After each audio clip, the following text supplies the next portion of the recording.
I think the world would be a better place if everybody had a psychometric that's on the back of the resume. Okay. The resume is the worst tool for this whole job matching between supply and demand. Every resume, LinkedIn, everywhere, every job board, people should carry around a resume with their psychometric on the other side. It's the duality of a human being.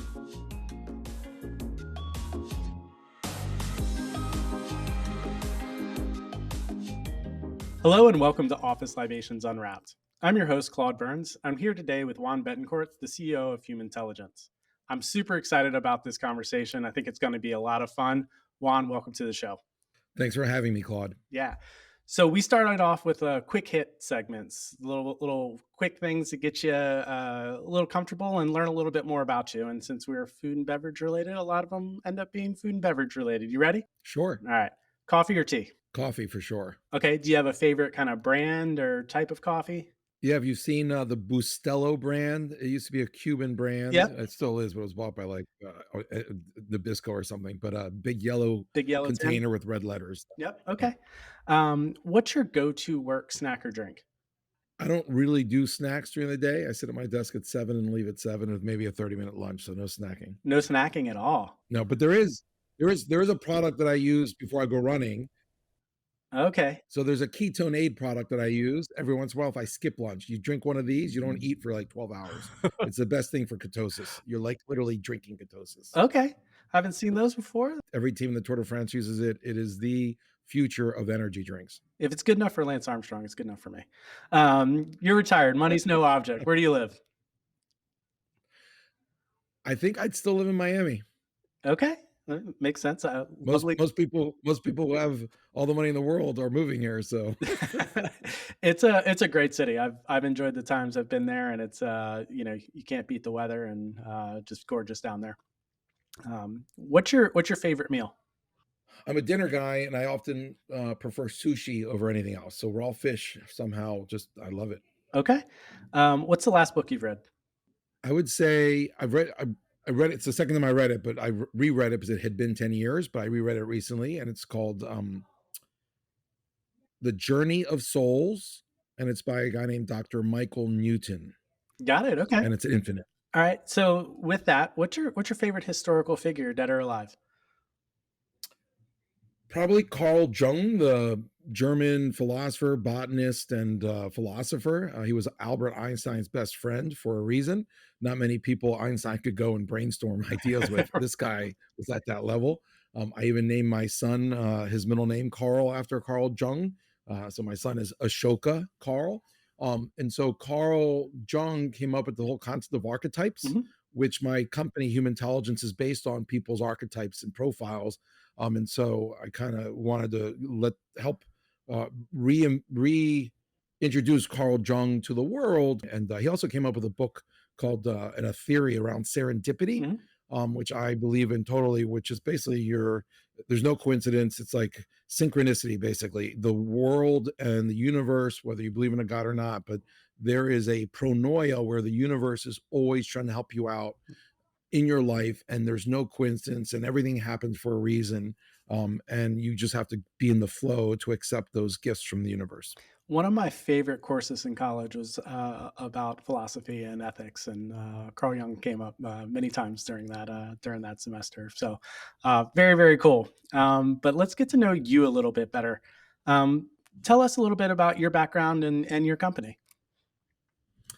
Yeah, I'm a Cuban American from the Washington, D.C. area, Northeast, most of my 18 years, then college at Harvard, then business school at Wharton. About my 3 kind of career phases. First career phase was the big corporates, right? Did the whole, hierarchical, big company, do your time, even if you're miserable, learn things because that's what you do. And so I worked at Procter & Gamble, Reebok, Puma, some big companies called Decathlon. They're the largest sports retailer in the world, about 200 billion in revenue. In between that, I worked at Siebel Systems, a software company. So I got software experience.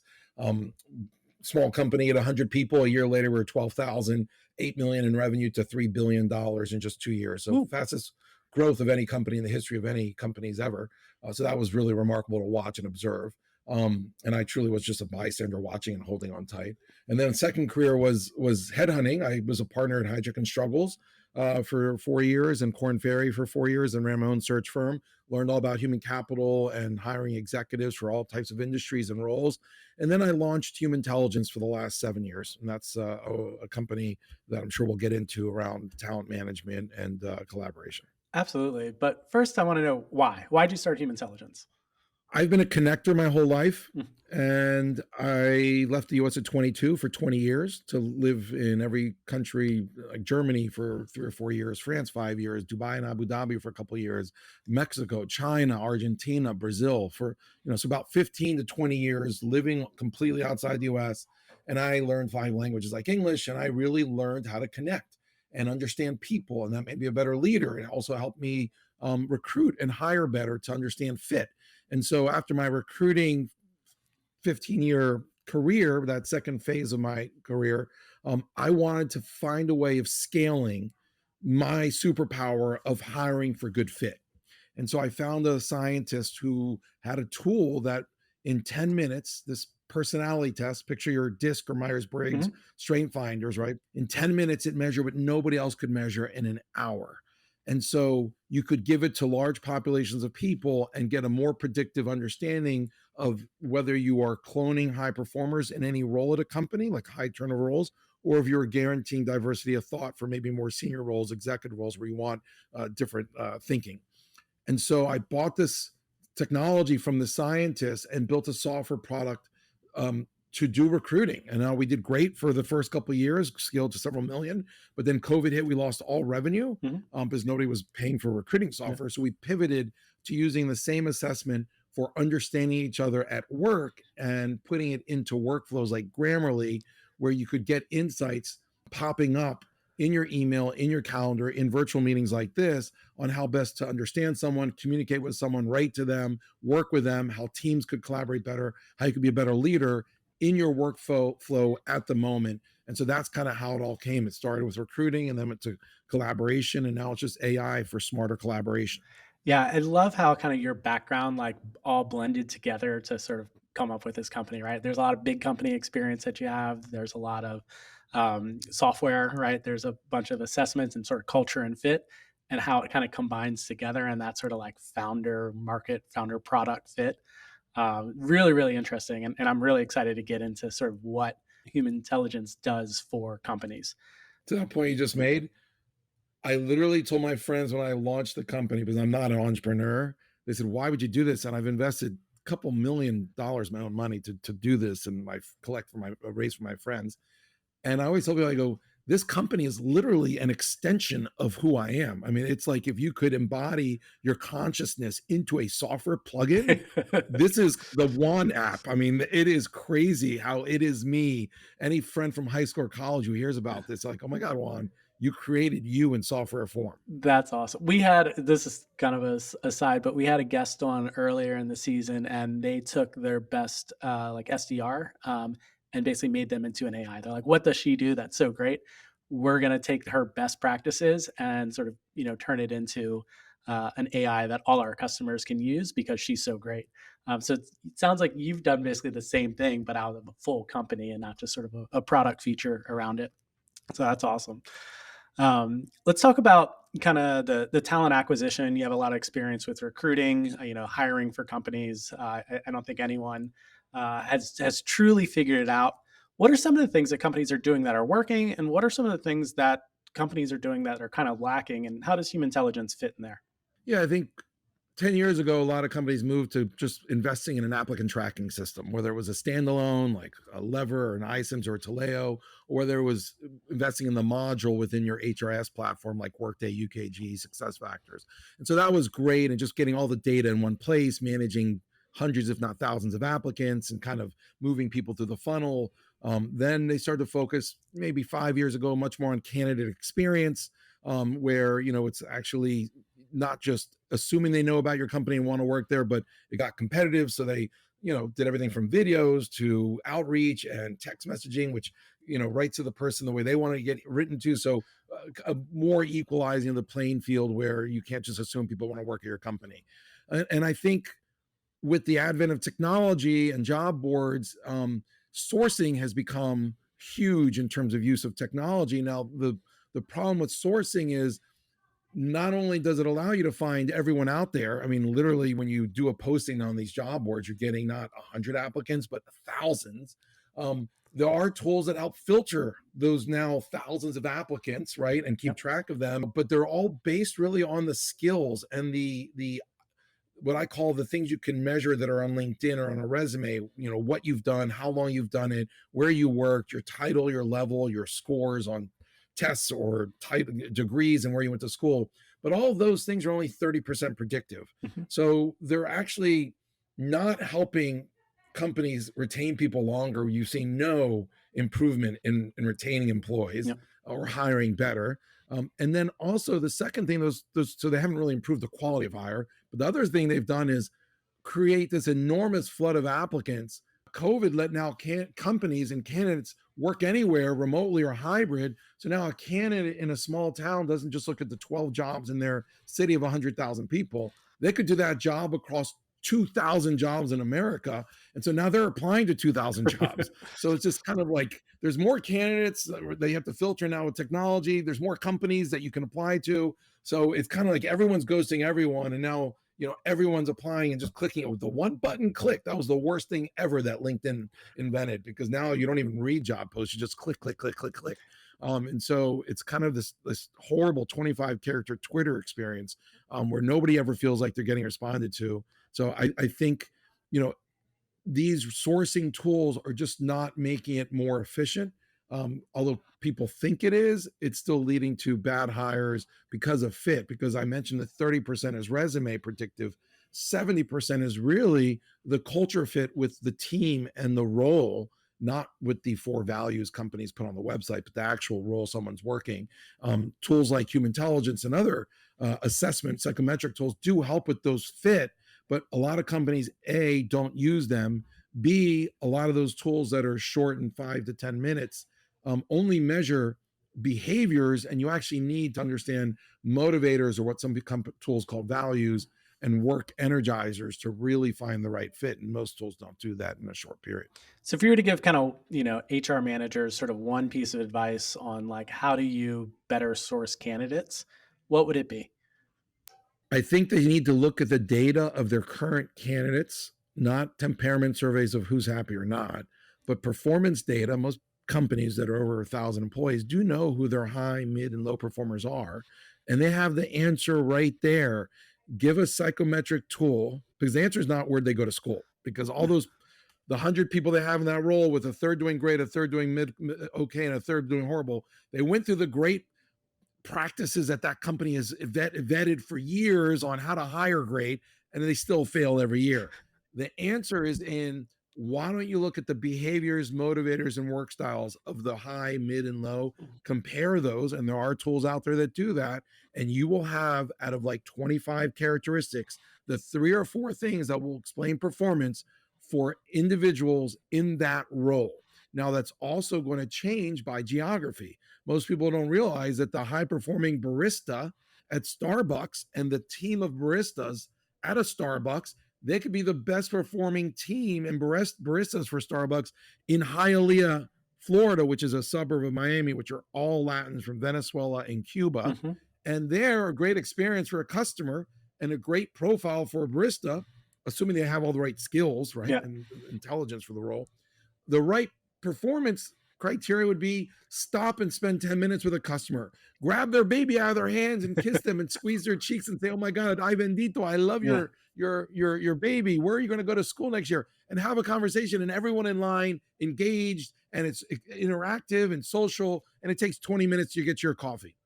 That high performance experience for the clients of that Starbucks and those baristas, if you were to do the same analogy and put those baristas in New York City where I worked, and those same baristas who are high performing in Florida do the same thing in New York City, they would get sued. No one would go back. Nobody wants a 10-minute experience. They want their coffee. They don't want to talk to you, and they want to move on. And so for the same role at a company, you could have completely different reasons for success and people's profiles in those roles based on the culture of the environment or the geographic location by city or even town. Yeah, I think that leads a kind of a nice segue into, the company onboarding process. How do you know that in, Miami, you want to be a little bit more customer friendly, take a little bit more time, and in New York, you want to, get them out the door so they never have to stop walking. How do you think companies see that onboarding experience, and where do you see that they're typically lacking that creates a bad kind of employee experience? There's three main things that have to happen for onboarding. One, and it's the basic one, it sucks to show up on your job in office or at home and the computer's not working, or you don't have your login or the passwords, or you don't have your business cards, or all the things where you literally can't operate and you're sitting there waiting for a few days to do your job. That Yep. sucks. So the logistic onboarding is and must be done before the person starts so it's ready. Let's assume that most companies have that worked out already. The second thing is onboarding around training and development about that role. And I think most companies do have the skill set training and onboarding checkbox worked out. And then there's the third, which companies have attempted but failed miserably, which is how do we connect with this new employee? Most employees already make up their mind to quit their boss or their job within 30 days. And companies have been focused on the wrong thing. I've seen products out there where companies get to understand what baseball team somebody likes and what's their favorite color and if they have dogs, and put them in groups with other employees that have same hobbies. Yep. Nobody's staying at a job because of hobbies and favorite movies and content around books. That is so not the right thing to focus in this third bucket. The third bucket on connecting is the boss and the subordinates sitting down and looking at their profiles in terms of their behaviors, their motivators, and their work styles and saying, hey, Claude, I'm really deliberate. I see that you're really decisive. Let's talk about that and how that could like hinder our working relationship. I might, as your boss, take a long time to approve something. Don't get mad. I'm not trying to stop you in getting your job done. And I see you're really decisive. Oh, I'm your boss and you're the employee. I'm really detail oriented. I see that you're really conceptual. However, when you send me things for approval or for follow up, a new employee, I need that detail. It's that how do we work better together, which leads to better connection? And how does the boss understand the employee better so he or she can change for the subordinate? That's the thing that's missing in this third bucket of figuring out connection and onboarding, not things like favorite hobbies and books and movies and things like that. And that's what's lacking. Tools like Humantelligence and others are helping companies onboard better, where you can see side by sides of the manager and the new subordinate, of the subordinate and the team. Hey, Claude, on this team, there's one person you're only 10% like. You're going to butt heads every time with them. But because you think so differently, at our company, we like agile teams and diversity of thought. So we actually are going to map you and match you with that person. But you should just know they look at everything differently. That will lead to a more a higher level, higher vibration outcome and problem solving, working together with someone who thinks differently. Yeah, I think some of these tools are just incredibly valuable because what's the analog way to get that information, right? It's like you have to have a conversation with somebody, hope that they're not hiding things, right? And they're actually being truthful about Correct. what they're telling you, and not because they want to lie to you, but they sometimes want to tell you what they think you want to hear. When really it's like, no, I just want to know the truth so I know how to best work with you. I need to put you in a position to be the most successful. And if I know what that is, I can do that. But if I don't know, how am I going to help you be successful? But as an employee, you can see that sort of fear of, if I come across as too slow moving, maybe I'm not going to be a good fit here. They're going to, I'm going to lose my job. I'm not going to get opportunities. And so there's a lot of fear, I think, on the employee side of trying to understand, like, how's my manager going to react to me kind of telling them the truth? Oh, I think you nailed it. Imagine when you join an employee, you don't just sit down with your boss to understand how they like to work and how you like to work, and they need to understand that, right? That brings authenticity and trust. And most people quit jobs because they don't feel that trust. Mhm. And so imagine you get this trust with your boss, and then with the team. Imagine every employee when they start, they get a team mapping, a report or digital version on their app or whatever system they use, where it shows the dynamics of the team and where they plot in the dynamics of the team and where they're similar and where they're different. That breeds trust and authenticity instantly with a team, and how they can work better with each person. right? So not just onboarding with the boss and the subordinate, but also the team onboarding, all that in a day versus 6 months where the person then quits because they don't feel part of it or included. Yeah, and I think that that again segues nicely to employee retention. Most people quit jobs because of who? It's their manager, right? Their It's not boss. the Yeah. work that they're doing, it's not, the commute, it's not anything else. The number one reason is always like how well they get along and work with their manager. So how do you think like tools like Humantelligence can help that? And can you kind of go into detail? Because I think you guys do some really interesting things around how to communicate in email and Slack to make sure that you're communicating with the right people. Can you share just a little bit around that process? Perfect. So, by the way, you did make a comment about people quit their boss, and here's interesting: they don't quit their job, they don't quit the commute, they quit their boss. The reason is when you apply to a job, you know all the factors, and none of them change. All the variables don't change. The only variable that could change is the relationship with someone you've never met before, or at least gotten deep. Um, so, human intelligence starts that process of more engagement and employee experience by reducing the variability of that relationship with that boss because you can work better together and there's no surprises. It then reduces the friction with the team because you now understand how to work with the team that breeds trust, authenticity with the team.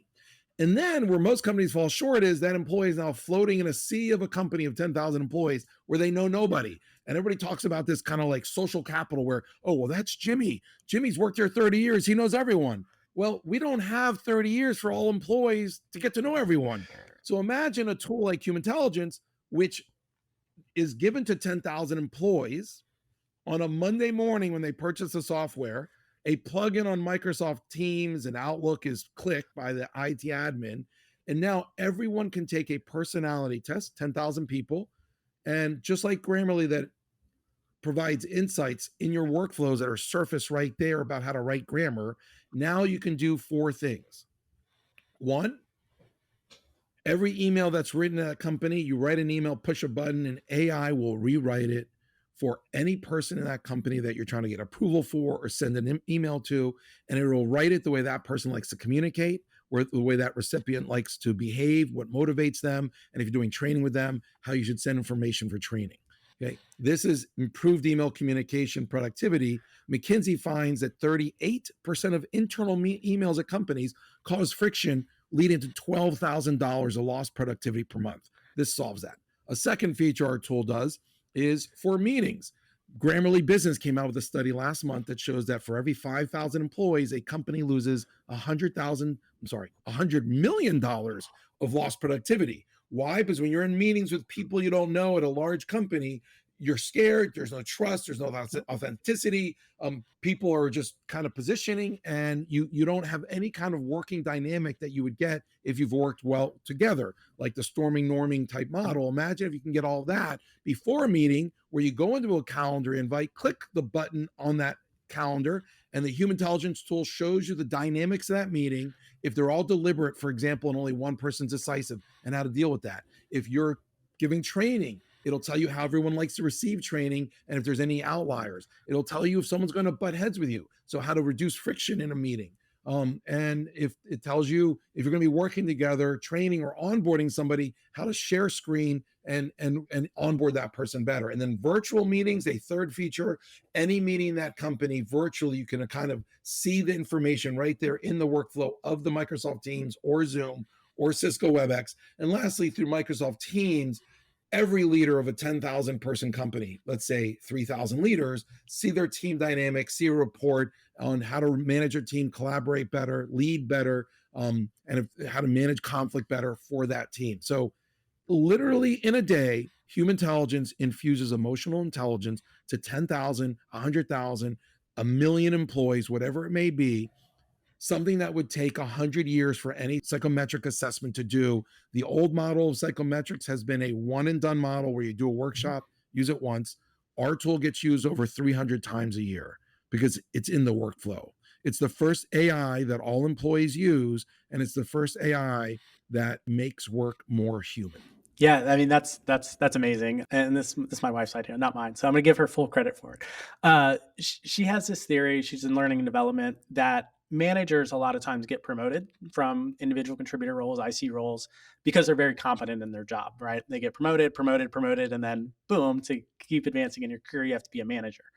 But the emotional intelligence part of being a manager is not something that is necessarily defined by what they were good at as an IC. So you'll have some Correct. managers who are great, have high EQs, very good at that interpersonal relationship. But then you'll have other managers who are not good at that, and it hurts them as a manager. But you're almost taking somebody out of their strength, right? You put kind of the wrong person in the wrong seat, and you don't Correct. really know how to make them better. Is this a interpersonal with one person? Is it the team? um, can you talk about how organizations sort of struggle to figure out when they're moving people around to make sure that they're not putting them in a position to fail? Yeah, so we have a module at Humantelligence called Career Mobility, and it attacks this exact problem, the problem of the Peter principle, where you continually hire an analyst to a senior analyst to associate to a senior associate to a director, senior director, and then where they're managing a team. And the problem is all the skills, which are usually hard skills, that lead them to be very good at that function. When they become that leader, it's not about the functional expertise; it's about the leadership and management expertise. And so our tool, what it does is it looks at the profiles, the behaviors, the motivators, the work styles, these 28 characteristics of leaders, of managers, mid, senior leaders, and the most high executives. And it will come up with a profile for what a manager looks like at that call center, or what a manager looks like in that product development team, or the manager looks like in that R&D team or in that sales team. And then you look at that, and now you have that profile, so that when you look at all of the people who are lower level, you can pick your high potentials with data, not who you like, but who's actually going to be a good leader. Many times the average performers in the lower level roles actually would become the great managers, but they never get the chance. Yep. So this allows you to do two things. One, promote the ones who are only average performers, knowing that the data shows they will be great leaders and maybe even better than the higher performers. And for those high performers who you still want to promote because that's what they want, that's the career Mhm. path, and the company really wants to benefit or reward them, you can show them with data where they're lacking and why it's going to be tough to be a manager and a leader. And so you can develop those gaps within that person that is great at the functional skills, but is not naturally a leader. And then they can get developed through the L&D group, like people like your wife. Because right now they're getting promoted and it's a blind spot, and they fall on their face, and then they fail, and then they get fired, which is the worst for everyone, because it might have been better just to keep them in that role where they weren't promoted. Now with a tool like ours, you can actually prepare them for that role, knowing where their gaps are going to be and where they're going to fail. Yeah, a lot of the leaders we've talked to are L&D, sort of how you upskill and train your employees. One, it's something that they want, right? They want to advance in their career, so it's a very high sort of value, activity that companies can do to keep employees engaged and happy. But it's high value for the employee, but it costs so much money. Your wife and anyone in L&D knows that to do workshops and train and develop all of these people, not only is it expensive, you got to get certified, bring an IO psychologist, and you can only give it to your creme de la creme.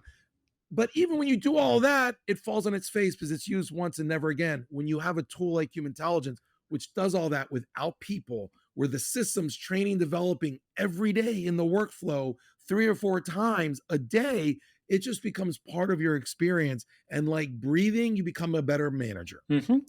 And I think it's easy for companies and managers and leaders to understand when their employees don't have kind of the hard skills to do their job. You can look at the work output and be like, this isn't really up to task, right? Up to par. But when you look at that managerial sort of pieces, it's much softer. It's different. Everyone has sort of different styles. So how do you provide people that may be their weak area with the right training, the right tools to actually be a good manager? And what's that look like? I think that's really an interesting part in developing people is how do you develop them as a manager, not just an IC. Yeah, imagine with AI, our tool now, we're coming out with a version where a manager gets promoted, let's say. They get their team. And in their Microsoft Teams or in the calendar, they can literally just type in, how do I lead this meeting better? And it'll tell the answer like an AI bot based on all the psychology and all the way people like to work. Hey, this team, do this. Start with a very clear agenda and go quickly. Do not slow down because these people are all decisive, right? Or Mary is going to give you a lot of pushback. Let her run some of the meeting, right? So you're about to do a performance review. What's the best way to deliver this content on this performance review to Bob? What's the best way to lead the training tomorrow with this team? So all these questions you naturally would ask as a new manager, the AI will give you the answer instantly based on the data of those people. That's the future. It's actually happening now. A company called Humantelligence, which we've been talking about. Yeah, that's great. Now I'm going to ask kind of the elephant in the room question about sort of every psychometric test that's kind of out there. I think we're both fans of them. Other people are not. They think that they don't do as good a job. They've ridden with errors. They're going to make people make bad decisions. What's sort of your counter for people that may be wary of using sort of psychometric testing? Or I don't know if you like using the word psychometric. It's the one I use. But what's your sort of rebuttal to people who may not want to use those tools in kind of the modern workforce? Yeah. So there's two places you can use them. One for recruiting, right? Talent acquisition. There it has been very sensitive, right? The whole Amazon story where they created their own and it was biased. And look, some of these tools are accurate. They say they measure what they say they measure, and they are EEOC compliant. They're GDPR compliant. They don't have any built-in bias. And so if you find the right tools, you can use them for recruiting, and it's great. You find the wrong tools that haven't been tested, then it is a legal nightmare for you. Thank God, Humantelligence is validated, is EEOC compliant, and over the 2.5 million people who've taken it, many for recruiting, no one's ever sued. And even if they did, our clients would never lose in court. Now, where we use psychometrics is where most companies are not using them. We're using them for day-to-day collaboration and meetings and emails. Most companies for existing employees are just using them for L&D workshops. Mhm. On the part of using it with internal employees, you make it voluntary. We get 93% of employees take it. And when you do that, the information is not used like a big brother. It's not used for promotions. It's just used to help people communicate better. And so there's never been really a backfire when someone does a workshop with these psychometric tools in their teams. They love it. They actually find them very fun. The problem is most of these tools only are measuring behaviors. They're not giving insights in a daily integrated way. And so they're not very effective. And so even the workshop model has proven that $3 billion are spent every year and it never really leads anywhere. And so imagine a world where, for every 10,000 people who take the human intelligence assessment, only one voluntarily says, you know what, I don't want it to be shown. So with our clients, people love it. We get a lot of usage. There's been no backlash.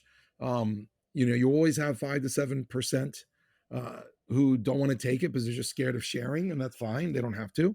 But we really haven't come across any problems. But we're also applying the psychometrics for the first time through collaboration in a workflow manner. Nobody's ever really thought of that or done that. And one thing you said is earlier is we all love psychometrics. I actually never was a fan of psychometric and personality tests for the same reasons, in that I found them very expensive, only for executives who are the last people actually need them. The people need it are the masses of the companies, not the executives already know how to manipulate and use human nature and understanding. So I never thought they were useful. I actually launched Humantelligence and pivoted to the collaboration piece so that I could democratize these things and make them useful and get value out of them. Our tool also pipes in the existing tools like DISC, predictive index strain finders. So a company that already has taken those for some employees, they can just pipe it into our platform. Because I don't think it should be exclusive. I think whatever tools used, let's all get better ROI out of it.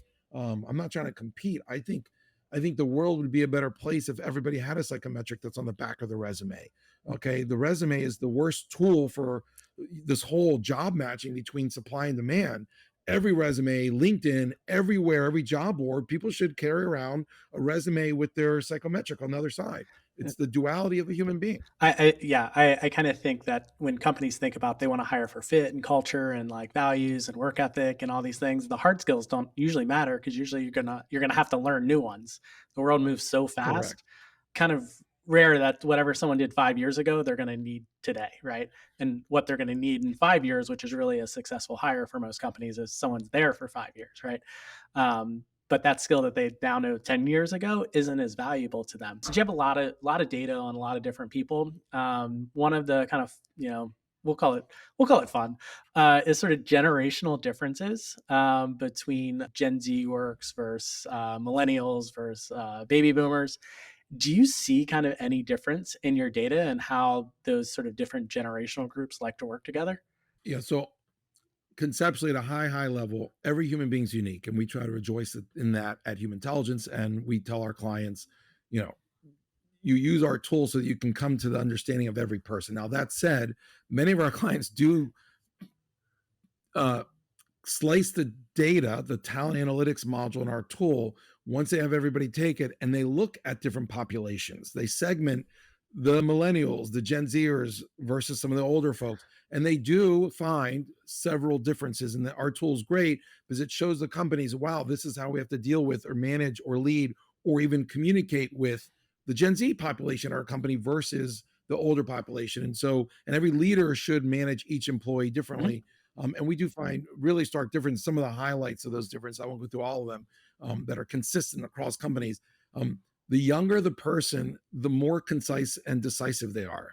They're just, they're not deliberate, they're not intentional, they're just somehow very quick to make decisions, to come to conclusions. They also want to be part of something. So this kind of concept of feeling motivated by belonging, and a sense of helping. They really feel more of that than some of the older generations, which is, what's in it for me in terms of like my career versus like I want to be part of a company that's doing good things. I think most of our clients had us add a feature uh, in the U.S. at least. We can apply it anywhere in the world, but in the US, where the pronoun of what you want to be referred to was a big deal by most of these young employees. And so we've added that to the email piece. So when you write to somebody, you can actually click a button and see what is the pronoun this person prefers when you address them right there in the email. So you don't have to go search for it in a directory. But this kind of like wanting to be seen Mhm. as an individual, and I'm not everyone else, and I'm an analyst doesn't mean I'm like all the other analysts. Every one of these younger people, they want to feel really special. Obviously, some of the companies see it as these individuals are entitled, but that's I think through the view of a company that's always dealt with people just do whatever the company Yep. says, and now these people are saying no, you need to do what I want, and the company sees that as being entitled. I think it's just a new dynamic of the power structure between the gig economy and younger employees and companies. What about geography? Do you see any sort of shifts in geography, either U.S. international or sort of San Francisco Bay Area versus maybe Miami? So we pick up behaviors, motivators, or values and work styles, 28 things. When you give this thing to 10,000 people in the country of Colombia, um, and let's say they all work for Coca-Cola, and then you give the same tool to the people of Coca-Cola in Atlanta, US, and the same tool to 10,000 people Coca-Cola in Brazil, you will find stark differences in the culture of those companies by country. Um, and let's say Microsoft had offices in Seattle, Miami, New York, Boston, and Texas. You would find stark differences in the cultures of Microsoft in the US in those different offices. So a lot of companies use our culture management module, which is basically a roll up of data to see what the culture is by city, by country, because this is not culture through the mistaken temperament survey, which tells you if people are happy or not. This is truly a bottom up culture, which tells you who are the people we have and how do they tend to work. And is that aligned with our strategy and the way we like to work? And what looks like success in that office, in that city, in that state, and in that country. We also find differences in culture and function. Imagine this, every Fortune 500 says their culture is these four things, right? And Professor Donsel at Mm. Harvard and MIT came out and clearly showed that there's no correlation between the four values of websites that the Fortune 500 have and what the employees experience at work. So the whole it's been bunked that the four values people put on the website and have people memorize, that is not culture at a company. Culture is what we measure, which is a bottom up understanding of who you have in your company. And interestingly, if a company had the same culture of how to work and behave and what motivates people in their finance team as it does in their sales team, as it does in their R&D team, that company would fail miserably. The people in finance, supply chain, marketing and R&D should all be very different, right? So this concept that we're all the same is crazy. Are there certain ways of doing things at a company? Yes. I mean, I worked at Procter and Gamble. There's a color you write in, a font size, Arial 9, font blue. There's a way you write that you get trained, and that is part of a culture of the way of doing things. No. and the way they analyze the market, the way they do marketing. Those are all part of the P&G culture that's distinctly different than any other company. However, in terms of the way people behave, what motivates them and their work styles, which is palpable, that is something that's bottom up, and it is different by function, by city, by state, by country. I want to go to something you've brought up a couple times now, is sort of surveys and sort of gauging like employee happiness or employee experience at companies. Can you kind of go into more detail on why you don't think that that's the best method to sort of track that or measure that? Because a lot of HR leaders do rely on sort of those surveys, and sometimes employees, I think, get overwhelmed with them. Yeah, so a lot of employees look at those, they don't even like taking them. We get 93% voluntary, people take it.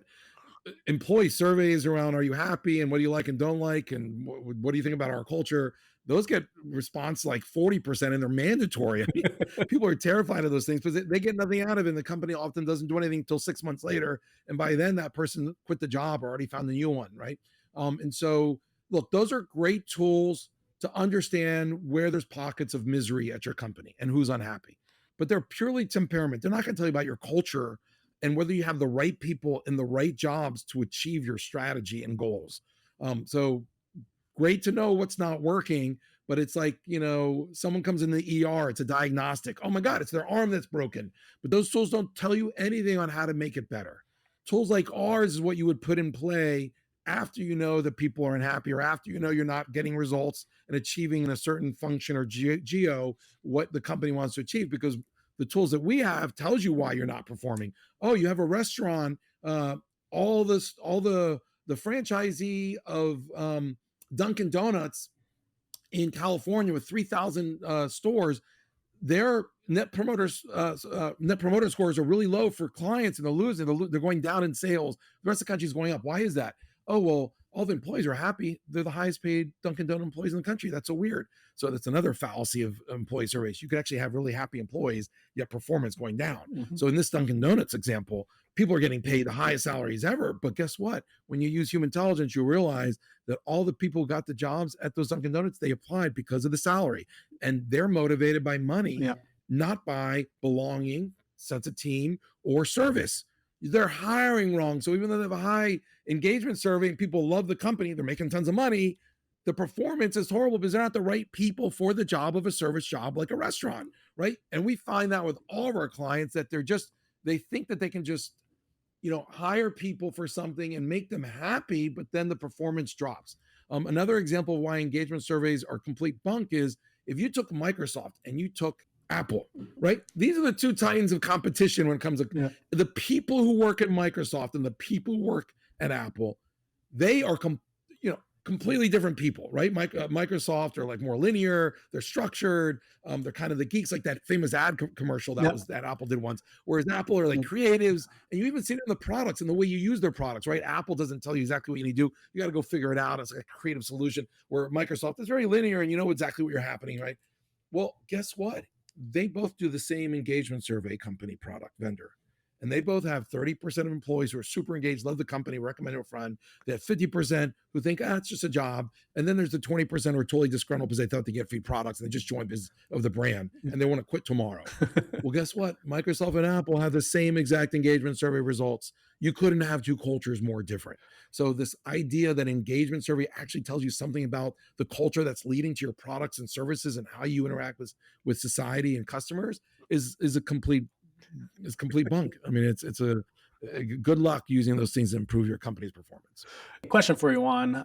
When you're thinking about, we've talked a lot about big companies, but when you think about SMBs, startups, mid-sized enterprises, what are the things that leaders should be looking at as they grow, and what are some, maybe some growth phases that they really need to think about their culture and employee experience when they're kind of hitting? If you could give maybe like an employee number, so people can have a reference for your thoughts. Yeah, so this is a great question, and where I think a lot of companies fail.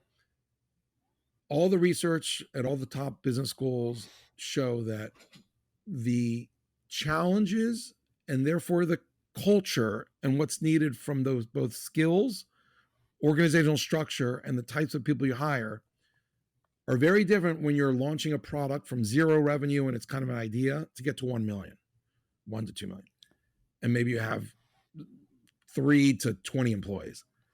And then from 1 million to 10 million, it's a whole nother challenge with a new set of cultural challenges, skills challenges, and cross-functional work challenges.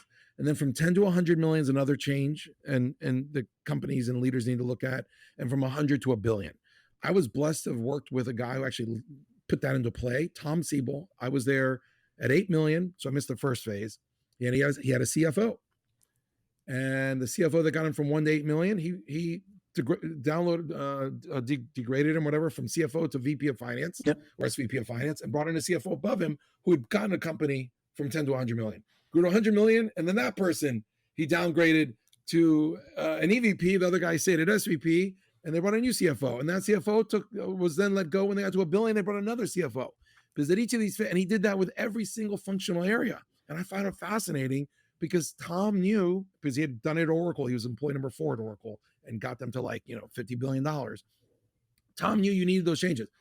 Now let's bring in Humantelligence and our insights from that into that question. The culture that succeeds for a CEO and their team when they go from 0 to 1, 1 to 10 needs to change. And where most startups fail is that the CEO is still in the interview process and trying to hire more people like themselves.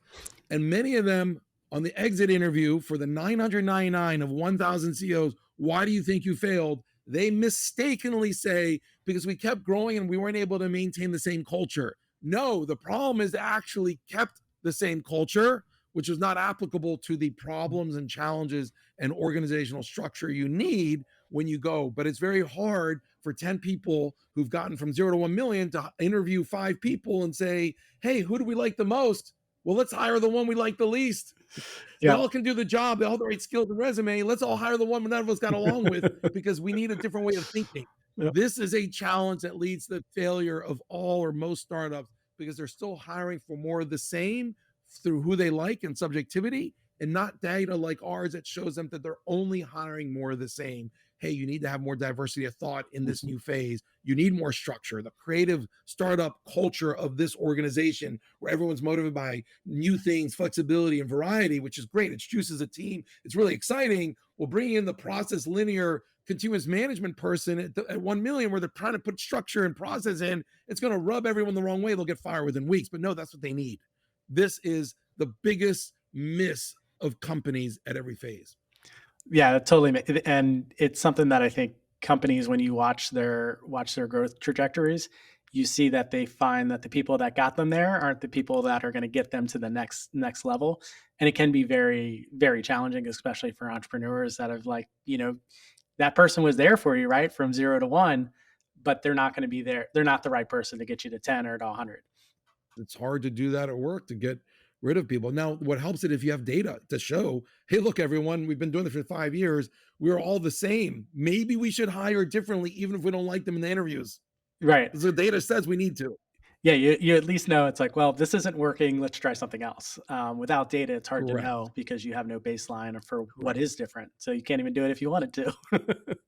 So thanks so much for joining us, Juan. Really, really enjoyed our conversation. Humantelligence sounds like an amazing company. One of the better uses of AI sort of integrated into workflows that I've seen. If people want to connect with you online and learn more, like what's the best place to reach out to you? Yeah, then go to the website, www.humantelligence.com. We've cut out the IN of intelligence. And they can write to me directly at my email, Juan, Juan, @humantelligence.com. All right, perfect. Thanks again for joining us, and looking forward to following your journey here. It's a really amazing product. Thanks so much, Claude, for having me. I feel humbled that I was able to share my story. Thank you for joining me and Juan today on Office Libations Unwrapped. Don't forget to subscribe to our podcast for future episodes filled with inspiration, ideas, and strategies to optimize your workplace culture. And remember, happy employees make happy customers. Until next time, I'm your host, Claude Burns.